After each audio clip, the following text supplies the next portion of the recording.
Hola, buenas tardes. Con esta clase damos inicio a la segunda unidad del módulo de anatomía que corresponde a huesos de la cara. El conocer huesos de la cara tiene una importancia directa con el quehacer clínico odontológico y es la base de la realización de numerosos procedimientos que están ligados directamente con nuestra profesión. En esta oportunidad hablaremos de tres pares de huesos que son muy importantes. Estos son los huesos maxilares, los huesos cigomáticos o malares y finalmente los huesos nasales o huesos propios. Comenzamos. En esta imagen podemos observar una cabeza ósea. La cabeza ósea va a estar dividida en dos grupos de huesos. Los huesos del cráneo, que nosotros ya los conocemos y que ocupan una posición más posterior y superior en la cabeza, y los huesos de la cara, que ocupan una posición más anterior e inferior. Nos quedamos solamente con los huesos de la cara en esta oportunidad. Nosotros los vamos a dividir en dos grupos. Anatómicamente hablamos de la mandíbula superior y la mandíbula inferior. La mandíbula superior va a estar formado por 13 huesos, de los cuales solo uno va a ser impar, y que corresponde acá al hueso gómer y que forma parte del tabique de las fosas nasales. El resto de los huesos son pares, se encuentran tanto al lado derecho como al lado izquierdo. Estos son los maxilares, acá en verde, los huesos nasales o huesos propios, la concha nasal inferior o corneta inferior, los huesos lagrimales o unguis, los palatinos, que en esta imagen se notan bastante poco, y finalmente los huesos cigomáticos o malares, siempre pensando que vamos a tener uno derecho y otro izquierdo. En el caso de la mandíbula inferior, esta va a estar formada por un solo hueso que recibe el nombre de mandíbula. Los huesos maxilares nosotros los podemos apreciar acá con color verde.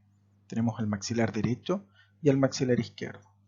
Y lo primero que nos tenemos que dar cuenta es que cuando se articulan ambos maxilares, forman la mayor parte de la mandíbula superior.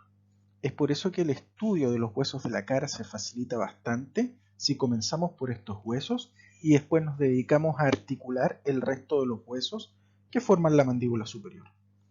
También podemos ver que ocupan una posición estratégica en la cara, ya que se encuentran por debajo de las órbitas, que es donde nosotros situamos a los bulbos oculares, lateralmente a las fosas nasales y por sobre la cavidad bucal. Los huesos maxilares se encuentran formando parte de estas tres estructuras. Finalmente, es importante mencionar que el hueso maxilar lo vamos a clasificar como un hueso neumático. ¿Qué quiere decir eso? Que posee una cavidad en su interior que se encuentra llena de aire. He adicionado en esta diapositiva una imagen al lado izquierdo que corresponde a la cara lateral del hueso maxilar que está sacada del libro de Rouvier. En un principio, si uno mira el maxilar, se va a encontrar con un hueso que tiene una forma bastante complicada. Sin embargo, nosotros lo vamos a tratar de estudiar de una manera bastante fácil. Le vamos a asignar al hueso maxilar una forma cuadrilátera en la cual se van a describir dos caras y cuatro bordes. En esta imagen, nosotros estamos viendo la cara lateral y la cara medial es la que no estamos viendo. Los bordes. Tenemos un borde anterior, un borde inferior, un borde posterior y un borde superior, incluyendo esta parte. Repito, cara lateral que estoy viendo, cara medial que no estoy viendo. Cuatro bordes. 1, 2, 3, 4. Si nosotros queremos apreciar lo mismo en la imagen de la izquierda, estamos viendo la cara lateral, la cara medial prácticamente no la estamos viendo. Y tenemos que identificar cuatro bordes, el inferior, el anterior, hasta ahí, el superior y el posterior, por razones obvias, no se puede apreciar. Por lo tanto, para el estudio de este hueso vamos a ir parte por parte. Primero vamos a hablar de las caras, después vamos a hablar de los bordes, con detalle. Vamos a comenzar el estudio del hueso maxilar por la cara lateral.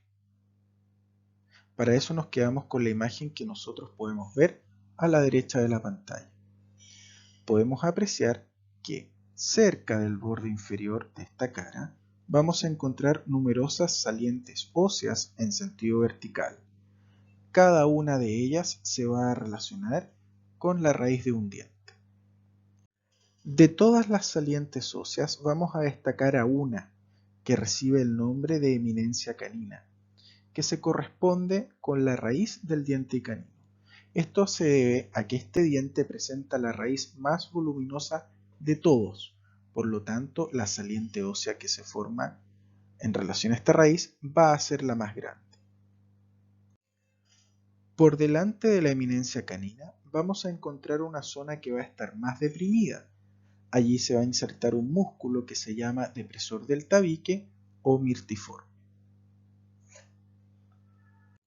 Por lo tanto, si nosotros hacemos un resumen, en la cara lateral, cerca del borde inferior, encontramos numerosas salientes óseas en sentido vertical que se corresponden con las raíces dentarias. Destacamos a la eminencia del canino por ser la más voluminosa de todas. Por delante una zona deprimida en donde se inserta el músculo depresor del tabique o mirtiforme. Por sobre las salientes óseas en sentido vertical vamos a encontrar una apófisis voluminosa que recibe el nombre de apófisis cigomática o piramidal del maxilar. A esta apófisis le vamos a describir una forma de pirámide triangular. Por lo tanto, va a poseer tres caras, una superior, una anteroinferior y una posteroinferior. Tres bordes, anterior, inferior y posterior. Una base que va a estar orientada hacia medial y un vértice lateral. Este vértice va a presentar una particularidad, va a estar truncado. ¿Qué quiere decir truncado? Cortado. Por lo tanto, nosotros vamos a apreciar un corte del vértice que es lateral. Si nosotros queremos observar a la apófisis piramidal o cigomática en esta imagen, la tenemos acá, en donde podemos apreciar una cara anteroinferior, una cara superior y la cara posterior no la estamos viendo. En relación a los bordes, un borde anterior, un borde posterior y un borde inferior. La base orientada hacia medial y el vértice lateral truncado. Esta apófisis nosotros la debemos estudiar en detalle, por lo tanto repasaremos las caras primero, luego los bordes para finalizar con la base y el vértice. Comenzamos con la cara superior. La podemos observar acá y en esta imagen se ve acá. Presenta una forma triangular y forma parte del piso de la órbita. Se puede apreciar también que desde posterior a anterior va a estar recorrida por un surco. Este surco, a medida que avanza hacia adelante, se va haciendo profundo hasta transformarse en un conducto.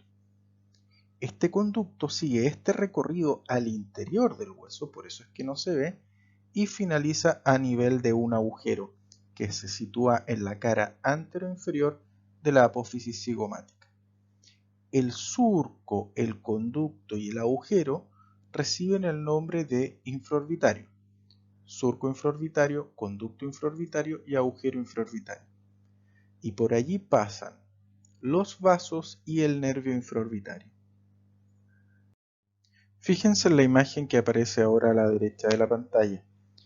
Podemos ver el paso del nervio infraorbitario que sigue el recorrido del surco infraorbitario, luego ingresa al conducto infraorbitario y aparece en el agujero infraorbitario que va a estar situado en la cara anteroinferior de la apófisis cigomática. Repito, el nervio infraorbitario pasa por el surco, se mete al conducto y finaliza a nivel del agujero infraorbitario. Veámoslo ahora en esta imagen. Fíjense, la cara superior de la apófisis cigomática o piramidal, ya lo dijimos, presenta desde atrás hacia adelante un surco que en algún momento desaparece porque se transforma en conducto y se abre acá. Ahora bien, fijémonos en un detalle. Repito, pero ahora mucha atención. Vamos por el surco infraorbitario, conducto infraorbitario y finalizamos en el agujero infraorbitario.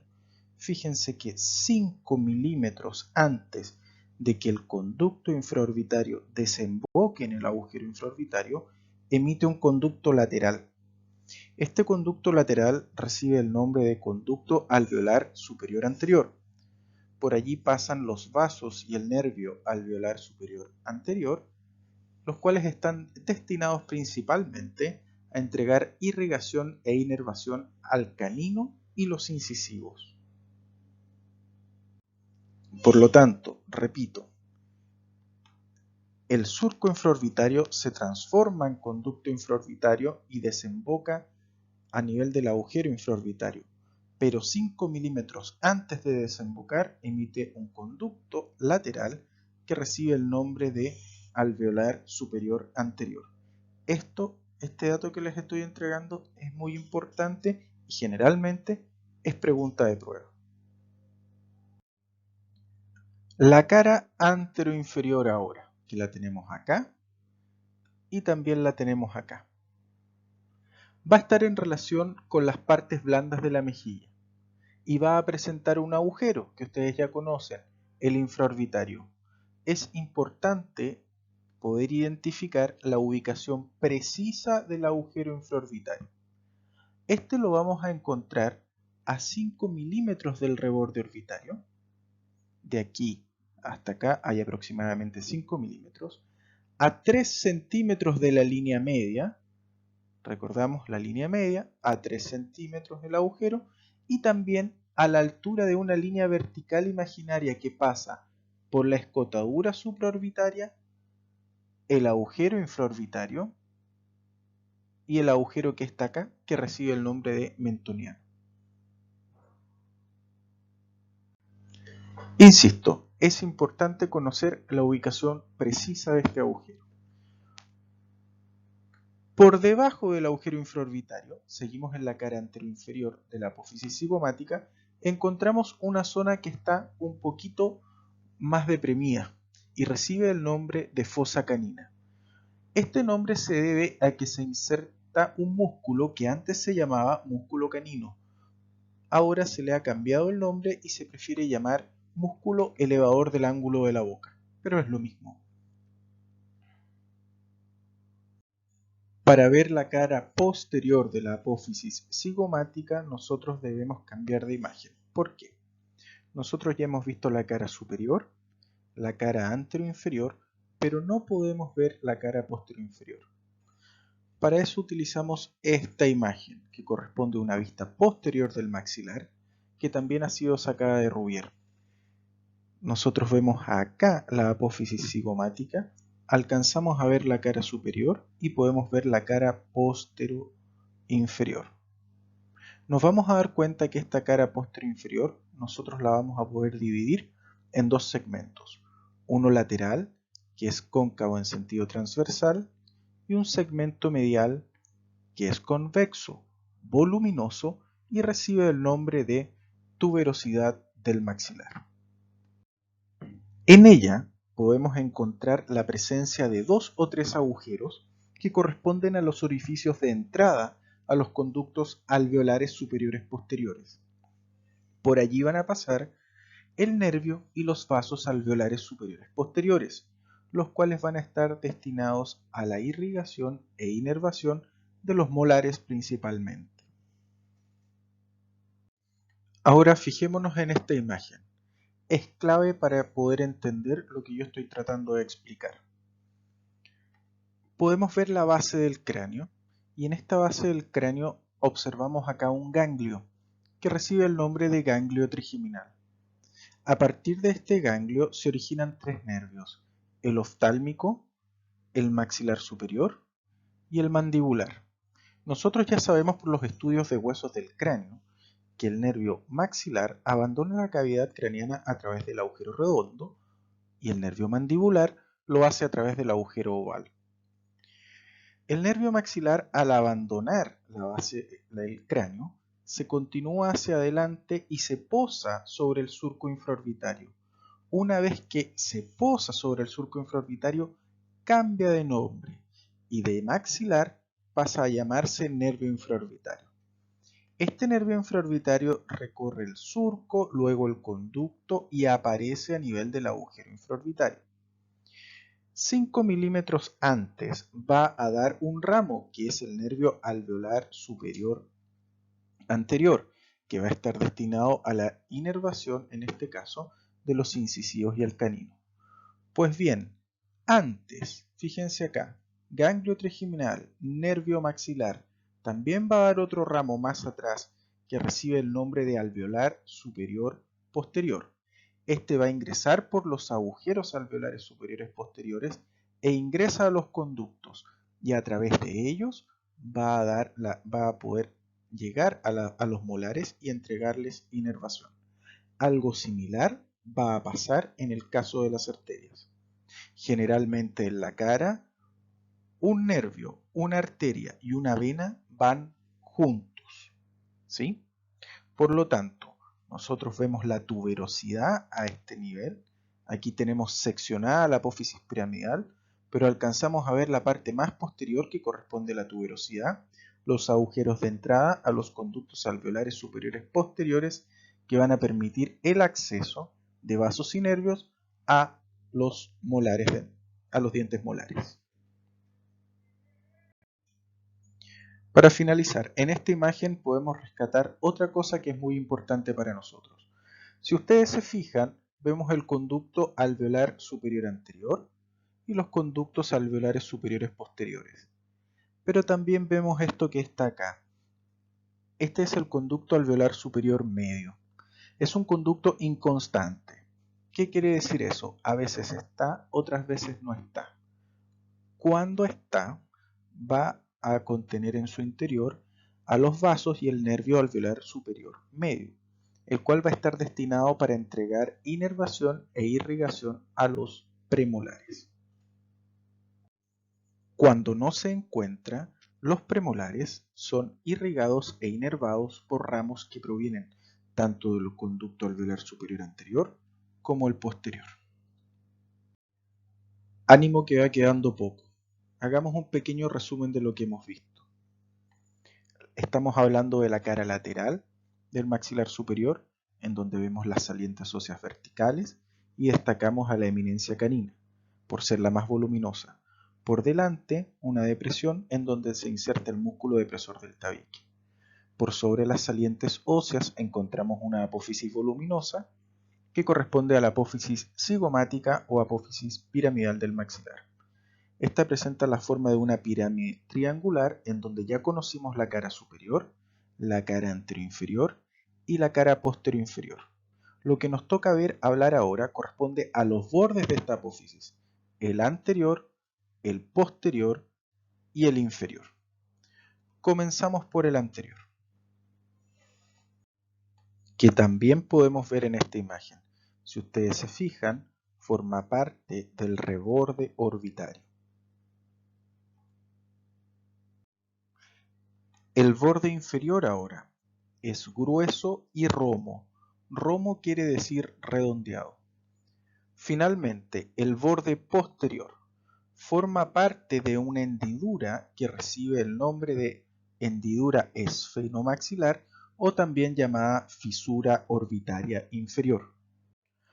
Por allí pasan los vasos y el nervio infraorbitario, además del ramo orbitario del nervio maxilar.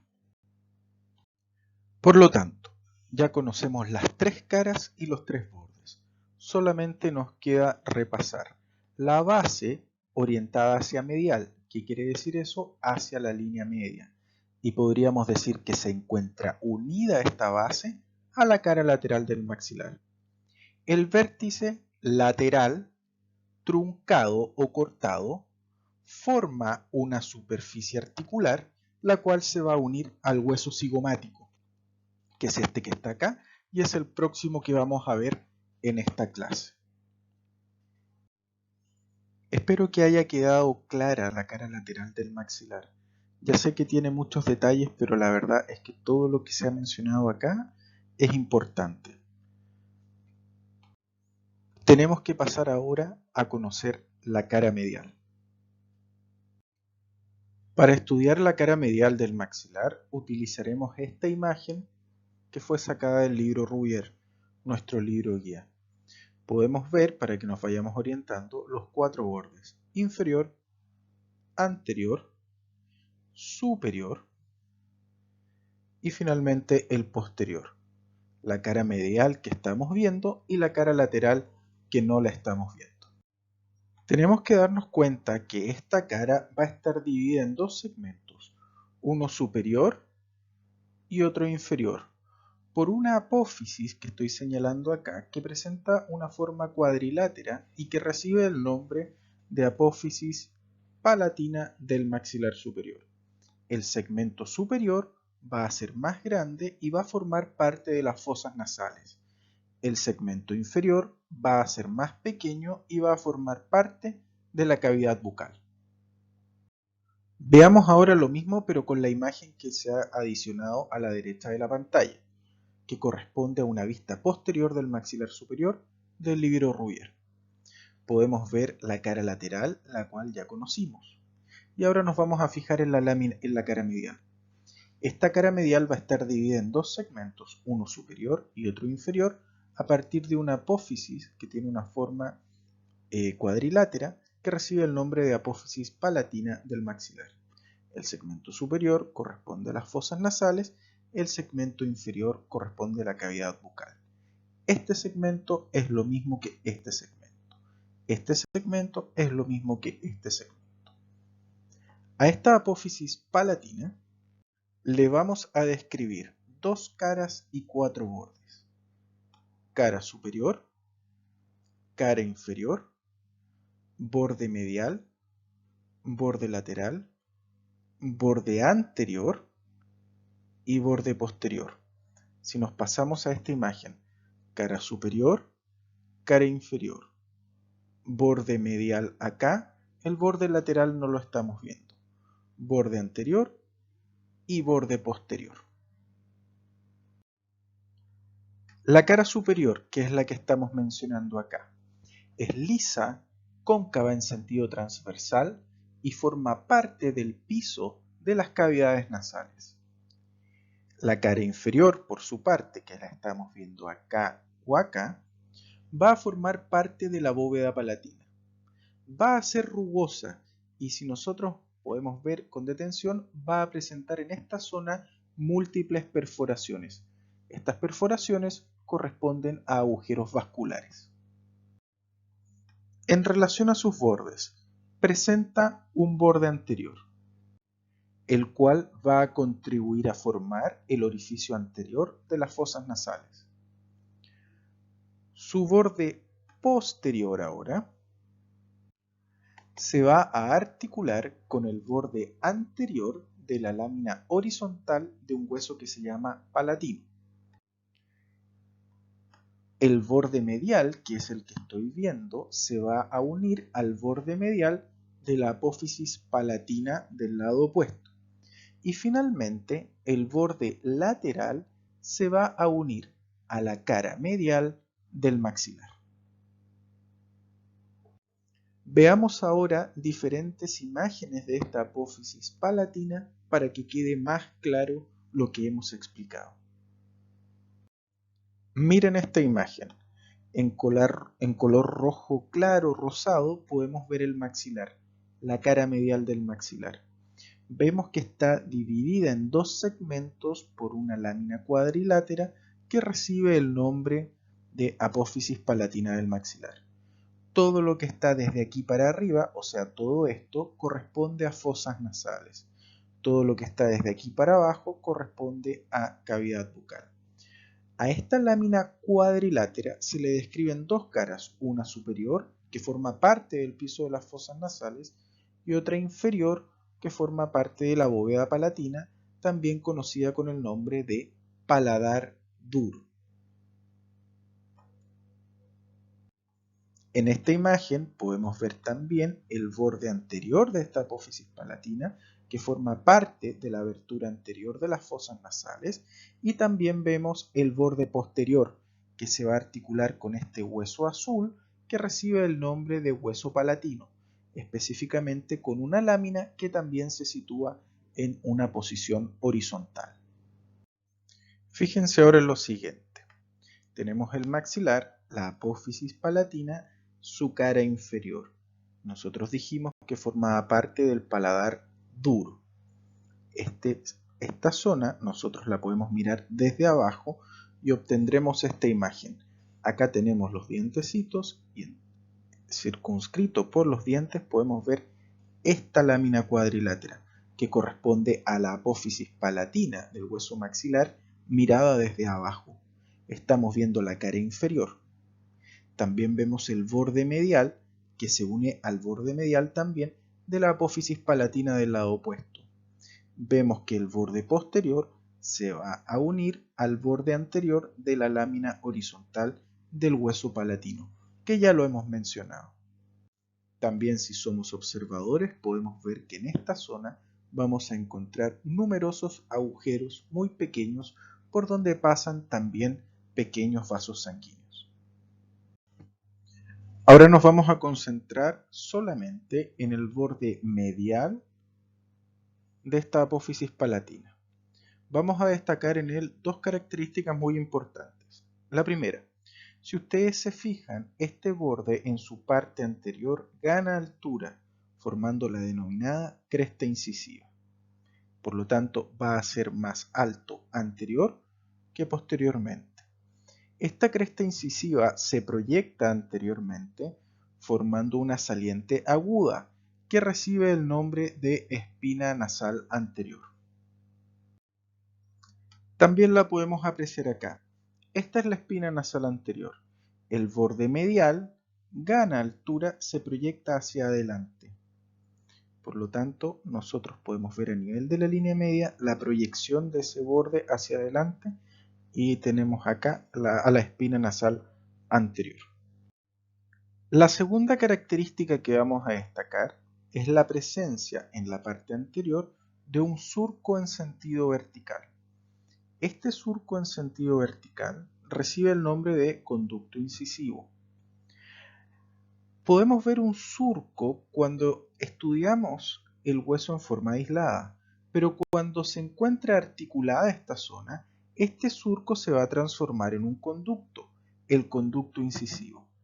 Este conducto incisivo tiene una particularidad. Se va a abrir inferiormente en un agujero que yo lo puedo ver acá o lo puedo ver acá, que va a estar situado en el extremo anterior de la sutura palatina media. Esta es la sutura palatina media y que va a estar formado por la unión o articulación de los bordes mediales de las apófisis palatinas, tanto derecha como izquierda. Por lo tanto, en su extremo anterior encontramos el agujero de desembocadura del conducto incisivo inferiormente. Superiormente pasa lo siguiente. Este conducto se va a dividir en dos, un conducto derecho y un conducto izquierdo. Estos van a desembocar en el piso de las fosas nasales, uno en la fosa nasal derecha y otro en la fosa nasal izquierda, a ambos lados del tabique que las separa. Por este conducto incisivo pasan los vasos y nervios nasopalatinos, también conocidos con el nombre de esfenopalatinos internos. Por el momento hemos terminado con la apófisis palatina. Ahora nos vamos a concentrar en este segmento que corresponde al segmento nasal de la cara medial del maxilar.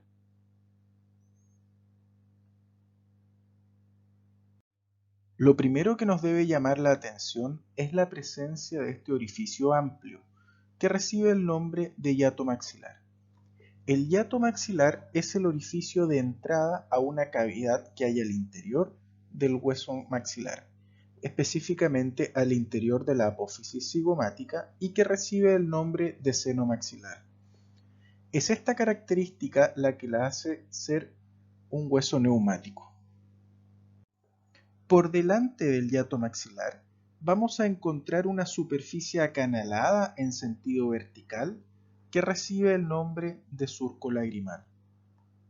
Por sobre el hiato maxilar ahora vamos a encontrar hemiceldillas, las cuales al articularse con el etmoides forman celdillas completas. Por debajo del hiato maxilar vamos a encontrar la fisura palatina, donde se va a insertar el borde anterior de la lámina vertical del palatino. Y finalmente, ¿qué es lo que encontramos por detrás del hiato maxilar? Vamos a encontrar dos superficies rugosas, una anterosuperior que va a ser amplia y una posterior-inferior que va a ser estrecha. Separando la superficie rugosa superior de la inferior, vamos a encontrar un surco que recibe el nombre de surco palatino mayor. Por lo tanto, si yo tengo una superficie rugosa acá y tengo una superficie rugosa acá, y veo que allí se va a insertar una lámina vertical, la que estamos mostrando en azul, que corresponde al hueso palatino, si nosotros colocamos esa lámina acá, vamos a hacer que este surco se transforme en un conducto. Este conducto se va a abrir inferiormente en un agujero, el agujero palatino mayor, que yo puedo apreciar a este nivel. Entonces, eventualmente yo podría pensar, pues bien, si este surco palatino mayor se transforma en un conducto cuando coloco el hueso palatino, que es lo que está pasando acá, y yo tengo un agujero a este nivel, el agujero palatino mayor, que me da acceso al conducto palatino mayor.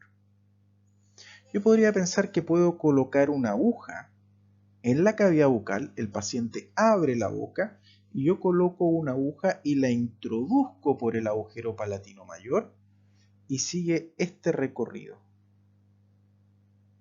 ¿Dónde finaliza el conducto palatino mayor? La respuesta es en la fosa pterigomaxilar. Veamos la imagen de arriba. Tengo el maxilar superior. A nivel de la tuberosidad del maxilar podemos apreciar, por ejemplo, los agujeros de entrada a los conductos alveolares superiores posteriores. Tengo más atrás en color amarillo a la apófisis pterigoides. Por lo tanto, la hendidura estrecha que se encuentra entre un hueso y el otro recibe el nombre de fosa o hendidura pterigomaxilar. Si es que yo introduzco una aguja por acá con la dirección correcta, esta va a terminar apareciendo a este nivel, en la fosa pterigomaxilar. ¿Cuál es la dirección correcta? La aguja debe estar orientada hacia arriba, hacia atrás y hacia afuera. ¿Sí? Si yo introduzco mi aguja hacia arriba, atrás y afuera por este agujero palatino mayor, ingreso al conducto palatino mayor, el cual va a finalizar acá, en la fosa pterigomaxilar. Si ustedes se fijan, el borde posterior del maxilar lo tengo acá. Por lo tanto, mi aguja ingresa en la dirección correcta por ese conducto y finaliza acá. ¿Cuál es la gracia de que mi aguja finalice acá? Veamos a continuación en la siguiente imagen. La clave se encuentra acá. Fíjense, si yo introduzco una aguja en la dirección correcta hacia arriba, atrás y afuera, ingreso por el conducto palatino mayor, finalizo a nivel de la fosa pterigomaxilar, me voy a encontrar con el nervio maxilar que está recién saliendo desde el interior de la cavidad craneana. Por lo tanto, si es que yo deposito anestesia en esta zona, voy a terminar anestesiando todo el nervio maxilar superior, que posteriormente pasa a llamarse infraorbitario, y todos los ramos colaterales que va dando.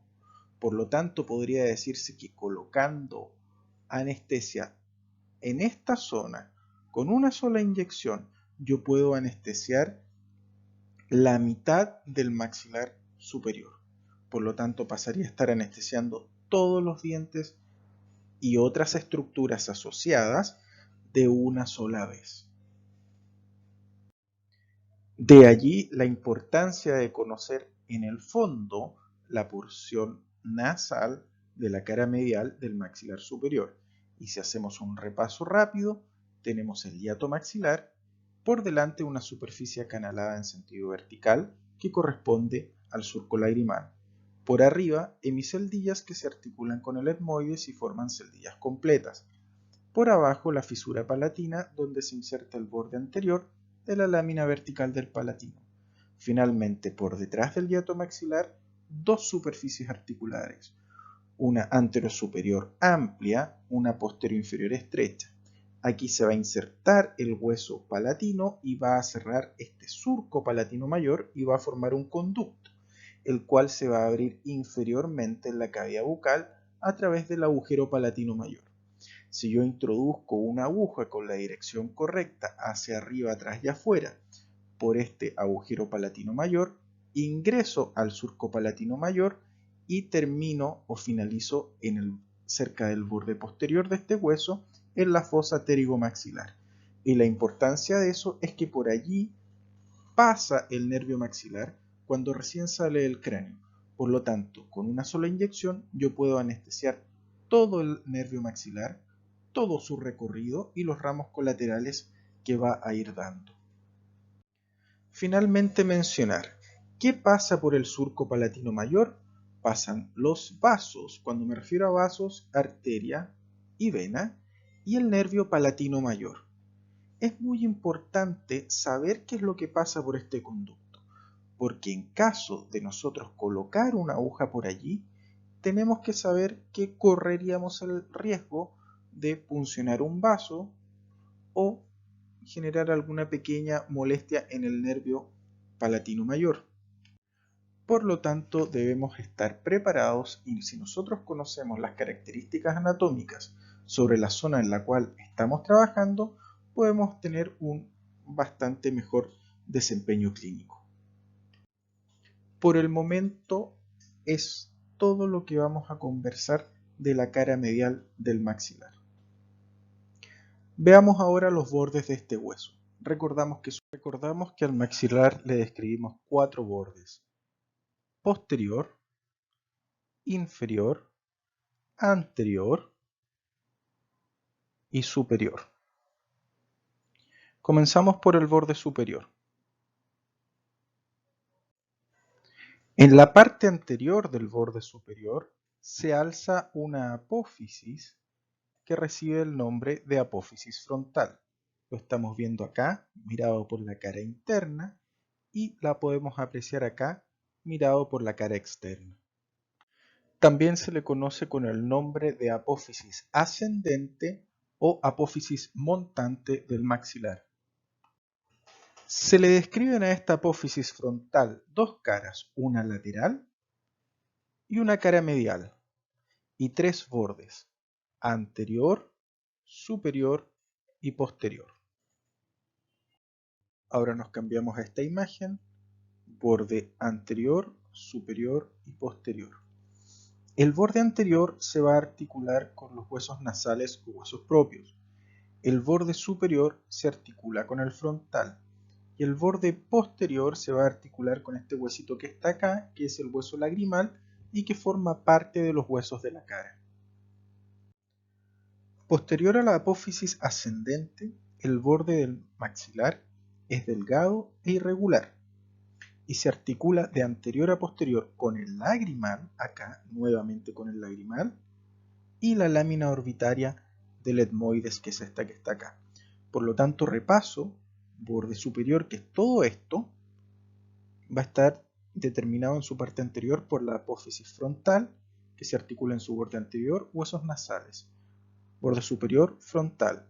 Borde posterior de esta apófisis ascendente, el lagrimal. Y luego continúa por acá el borde superior y se articula nuevamente con el lagrimal y con la apófisis orbitaria del etmoides. El borde inferior ahora, que yo lo puedo ver acá y lo puedo ver acá también. Este borde inferior también recibe el nombre de borde alveolar. Es cóncavo en sentido medial y cuando se articula el maxilar derecho con el del lado izquierdo, forman una arcada de concavidad posterior. Este borde alveolar va a presentar dos características. La primera es que presenta cavidades que reciben el nombre de alvéolos o cavidades alveolares y que tienen por función contener a la raíz de un diente en su interior. La segunda característica es que este hueso alveolar es diente dependiente. ¿Qué quiere decir eso?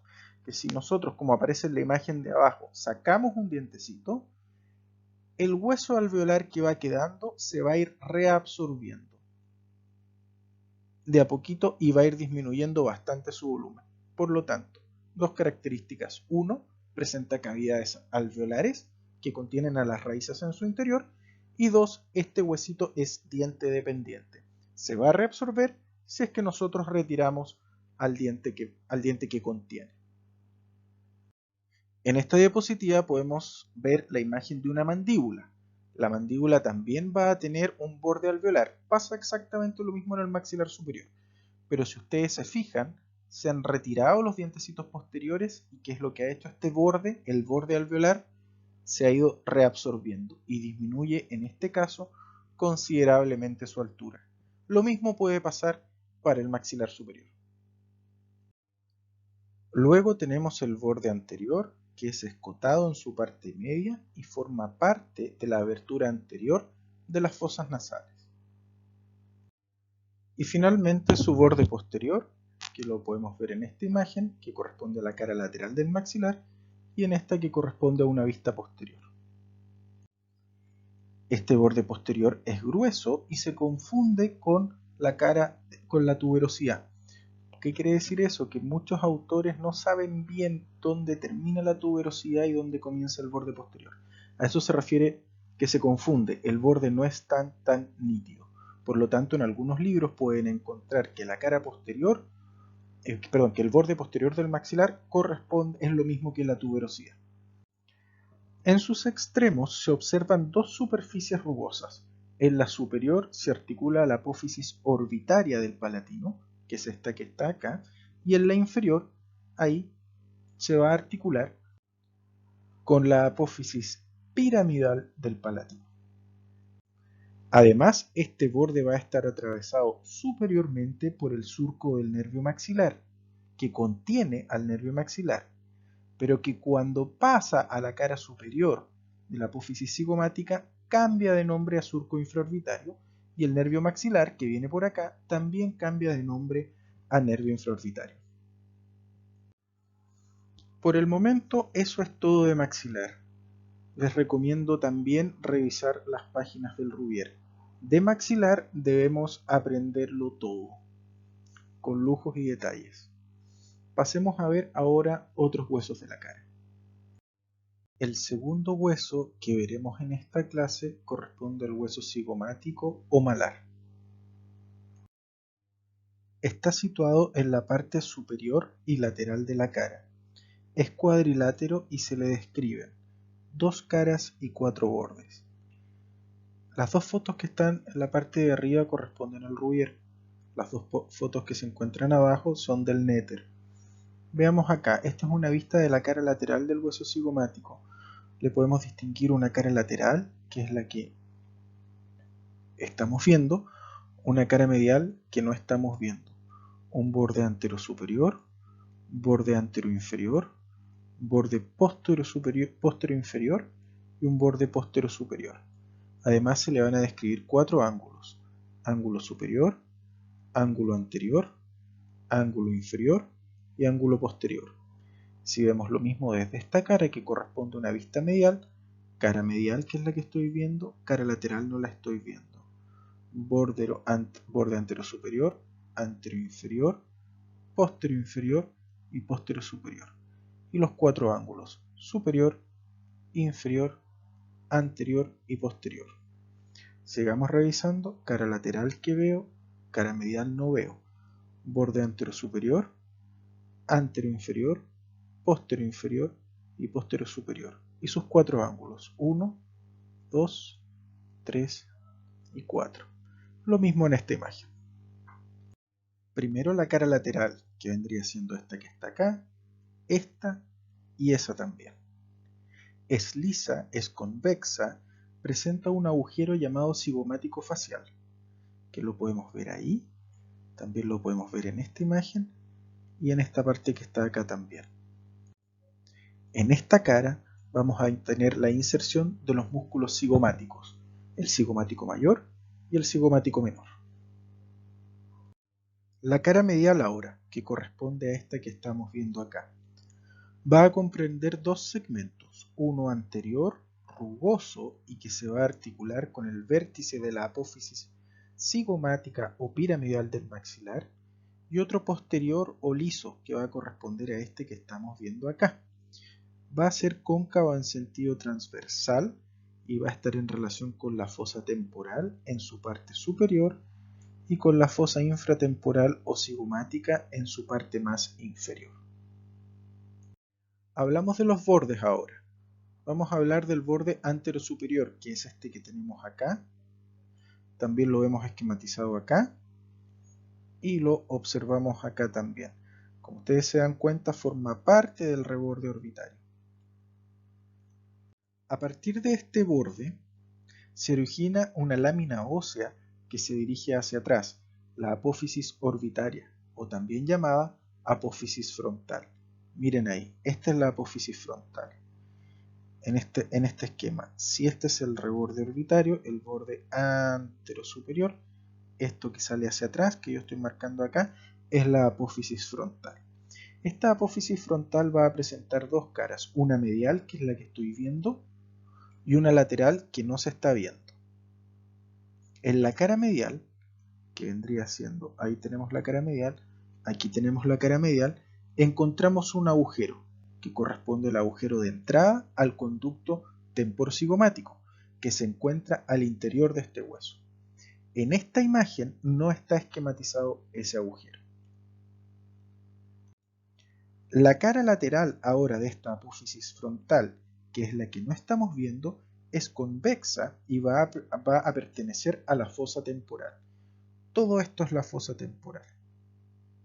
Lo vamos a ver en detalle cuando veamos regiones comunes. Todo esto es la fosa temporal. Por lo tanto, si yo tengo la apófisis frontal acá, esta es tu cara medial, la cara lateral, que es la que no estoy viendo, va a estar orientada ahí, ¿cierto? A la fosa temporal. Y esa cara lateral que no estamos viendo también va a presentar un agujero, el agujero cigomático temporal. Veamos otro borde ahora, el borde póstero superior, que es sinuoso, presenta la forma de una letra S alargada y en este borde se va a insertar la fascia del músculo temporal. Ese borde del póstero superior lo tenemos también acá y alcanzamos a ver algo ahí.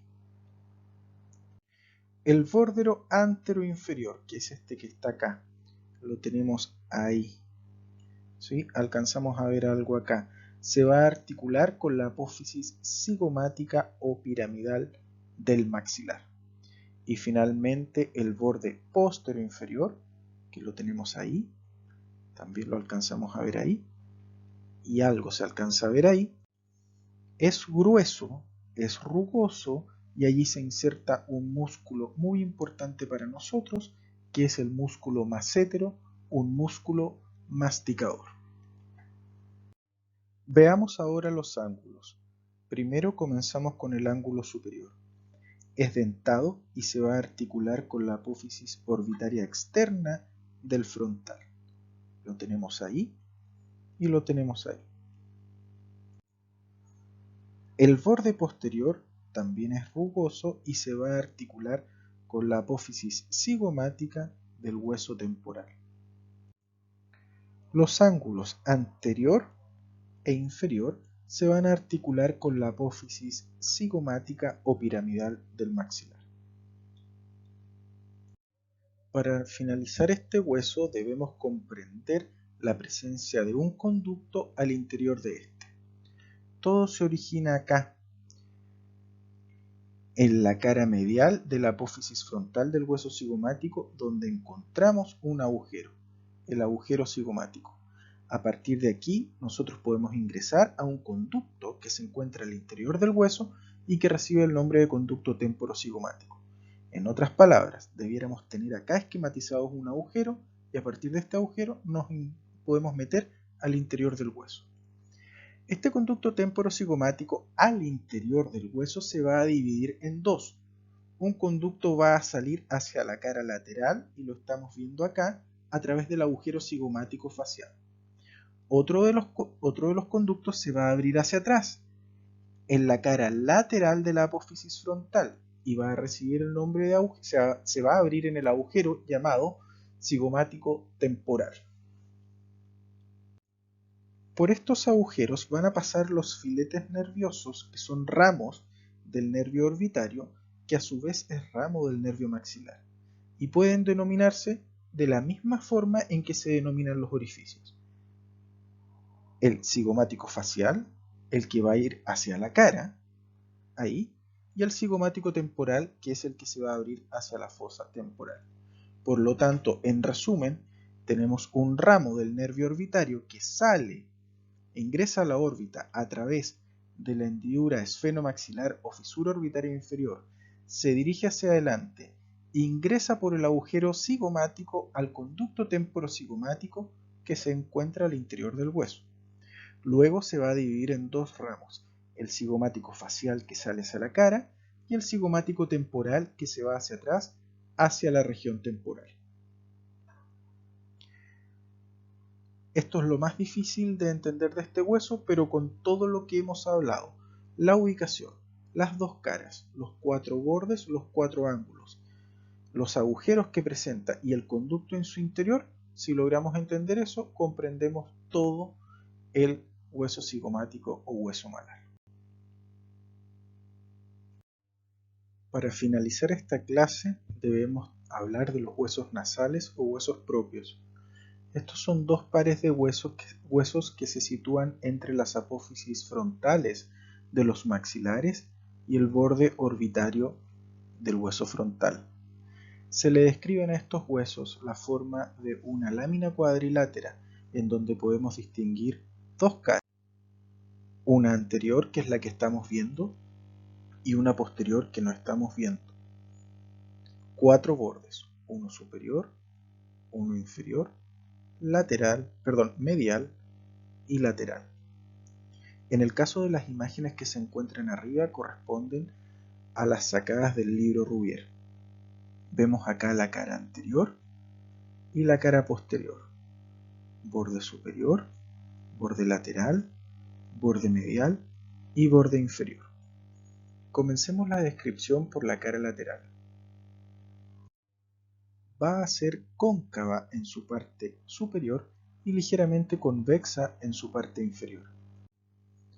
En su parte central, a este nivel, porque aquí no se encuentra esquematizada, va a presentar un orificio vascular. Por aquí pasa un vaso sanguíneo que se abre en la cara posterior del hueso. En la cara posterior ahora va a presentar asperezas en donde se va a articular con la espina nasal del frontal. Además va a estar recorrido en casi toda su extensión por un surco que recibe el nombre de surco etmoidal, por donde pasa el nervio nasal externo, que es ramo del nervio etmoidal anterior. Finalmente decir que esta cara es cóncava en casi toda su extensión. Su borde superior es dentado y se va a articular con el borde nasal del frontal. Su borde inferior tiene continuidad con el cartílago lateral de la nariz. Allí, ese es su borde inferior, se continúa con el cartílago lateral de la nariz. Va a presentar una escotadura por donde pasa el nervio que recorre este surco, antes mencionado, ahí. Su borde lateral se va a articular con la apófisis frontal del maxilar y su borde medial se va a articular con el borde medial del hueso nasal del lado opuesto. Con esto hemos finalizado la clase de hoy. Les pido harto estudio, sobre todo con el maxilar, ya que es el hueso más voluminoso de la mandíbula superior, y a partir de estos huesos maxilares nosotros les vamos a ir incorporando otros huesos más pequeños hasta completarlo. Que estén muy bien y ya tendremos una oportunidad para solucionar las dudas. Cuídense mucho.